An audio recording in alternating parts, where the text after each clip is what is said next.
Kisah Nabi Daud alaihi salam dan ulat bulu. Nabi Daud alaihissalam adalah salah satu nabi yang diberi banyak karunia oleh Allah Subhanahu wa taala. Beliau memiliki suara yang sangat merdu sehingga ketika beliau membaca kitab Zabur, semua makhluk mendengarkan dan ikut bertasbih. Beliau juga memiliki kekuatan yang luar biasa sehingga beliau mampu mengalahkan Jalut, raja orang-orang kafir. Suatu hari, ketika beliau sedang berjalan-jalan di taman, beliau melihat seekor ulat merah yang sedang merayap di tanah. Beliau merasa kasihan melihat ulat itu yang tampak lemah dan tidak berguna. Beliau pun berkata dalam hati, "Ya Allah, mengapa Engkau menciptakan makhluk seperti ini? Apa gunanya ulat ini di dunia ini?" Tiba-tiba, ulat itu berbicara dengan bahasa manusia dan berkata, "Wahai Nabi Allah, apabila siang datang, Allah mengilhamkan kepadaku untuk membaca Subhanallah walhamdulillah wa la ilaha illallah wallahu akbar sebanyak 1000 kali. Dan apabila malam datang, Allah mengilhamkan kepadaku untuk membaca Astaghfirullahaladzim sebanyak 1000 kali. Dan apabila aku mati, Allah akan mengangkatku ke surganya tanpa hisab. Lalu, apakah yang dapat kamu katakan kepadaku agar aku dapat mengambil ilmu dan manfaat darimu?" Nabi Daud alaihissalam terkejut mendengar perkataan ulat itu. Beliau sadar bahwa beliau telah berbuat salah dengan meremehkan ulat itu. Beliau pun meminta maaf kepada ulat itu dan berkata, "Maafkan aku, ulat merah, aku sudah meremehkanmu. Ku tidak tahu bahwa engkau adalah makhluk yang bertasbih dan berzikir kepada Allah. Aku tidak punya apa-apa untuk mengajarkan kepadamu karena engkau sudah lebih baik dariku. Aku hanya bisa meminta Allah agar memberimu kebaikan di dunia dan akhirat." Ulat itu tersenyum dan berkata, "Terima kasih wahai Nabi Allah atas permintaanmu yang baik itu. Aku juga meminta Allah agar memberimu ampunan dan rahmatnya." Nabi Daud pun beranjak dari tempat itu dengan hati yang penuh penyesalan dan kesedihan. Beliau pun berdoa kepada Allah dan memohon ampun atas kesalahannya. Betulkah Nabi Yahya dan Nabi Zakaria wafat terbunuh? Nabi Yahya adalah putra dari Nabi Zakaria alaihi salam. Beliau dikenal sebagai nabi yang saleh dan tegas dalam menegakkan syariat Allah. Di zamannya, ada seorang raja yang ingin menikahi anak tirinya sendiri. Nabi Yahya melarang pernikahan tersebut karena bertentangan dengan hukum Tuhan. Raja marah dan memerintahkan pembunuhan Nabi Yahya.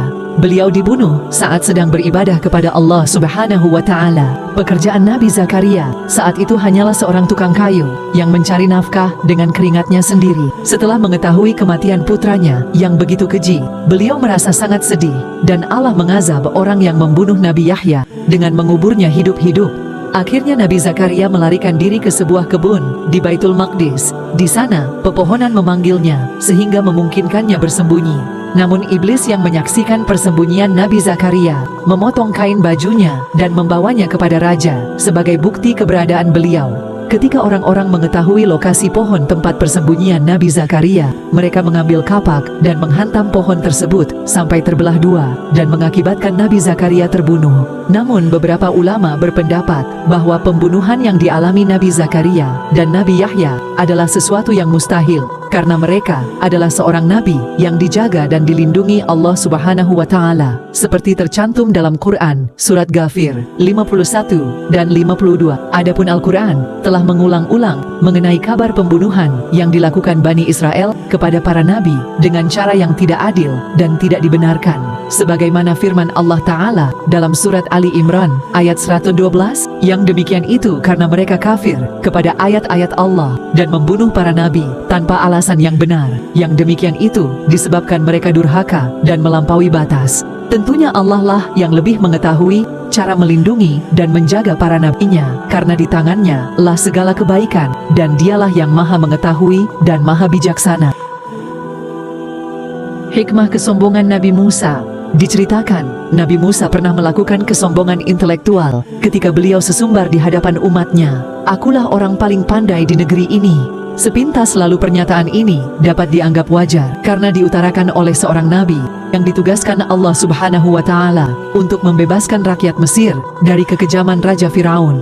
Namun menurut Allah, pernyataan Nabi Musa itu dianggap berlebihan Karena itu Nabi Musa ditegur oleh Allah dan diberi pembelajaran melalui dua cara. Pertama, Nabi Musa dipertemukan dengan Nabi Khidir yang memiliki tingkat pengetahuan dan kearifan yang jauh lebih tinggi, seperti diceritakan secara panjang lebar dalam surah Al-Kahfi. Nabi Musa seakan-akan dipelonco habis-habisan oleh Nabi Khidir karena ia tak memiliki wawasan keilmuan seluas Nabi Khidir, baik secara filosofis maupun epistemologis. Akhirnya Nabi Khidir terpaksa meninggalkan Nabi Musa seraya berkata, "Sesungguhnya kamu sekali-kali tidak akan sanggup sabar bersamaku." Quran Surat Al-Kahfi ayat 67.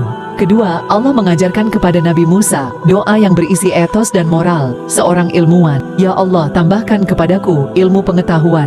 Wallahu a'lam bishawab. Betulkah Nabi Khidir berada di Gunung Mistri ini? Gunung ini adalah gunung tertinggi di dunia dan mengelilingi bumi. Gunung yang dikatakan terbuat dari batu zamrud dan dihuni oleh jin dan makhluk gaib lainnya. Gunung Qaf adalah gunung yang tidak berdiri sendiri, yaitu terdiri dari 7 gunung yang mengelilingi bumi. Gunung-gunung yang terdapat di bumi merupakan bagian dari akar Gunung Qaf. Jika Allah Subhanahu wa Ta'ala ingin menggetarkan bumi, maka Dia cukup menyentuh Gunung Qaf. Gunung Qaf disebutkan dalam Al-Quran, Surat Qaf ayat 7. Dikisahkan juga bahwa Raja Zulkarnain adalah orang yang pernah bertemu dengan Gunung Qaf. Bahkan, ia sempat berdialog dengan Gunung Qaf. Bahkan Nabi Khidir dikatakan tinggal di gunung ini. Nabi Khidir pernah bertemu dengan Raja Zulkarnain, seorang raja yang mencari mata air kehidupan di gunung ini. Beberapa orang percaya bahwa gunung atau Jabal Qaf adalah pintu masuk ke dunia lain, seperti Atlantis atau Lemuria. Ada juga yang percaya bahwa gunung ini adalah tempat di mana kiamat akan terjadi. Lokasi pasti Jabal Qaf tidak diketahui. Ada yang percaya bahwa itu terletak di kutub utara, sementara yang lain percaya bahwa itu terletak di tempat lain di dunia. Di mana harta karun Nabi Sulaiman alaihi salam? Nabi Sulaiman adalah raja yang terkenal dengan kekayaan dan kebijaksanaannya. Ia memerintah kerajaan Israel sekitar 3.000 tahun lalu. Konon ia memiliki harta karun yang luar biasa, antara lain termasuk ornamen Taman Eden, instrumen musik dari emas, dan tabut perjanjian yang berisi loh batu, yang berisi 10 perintah Allah Subhanahu wa Ta'ala.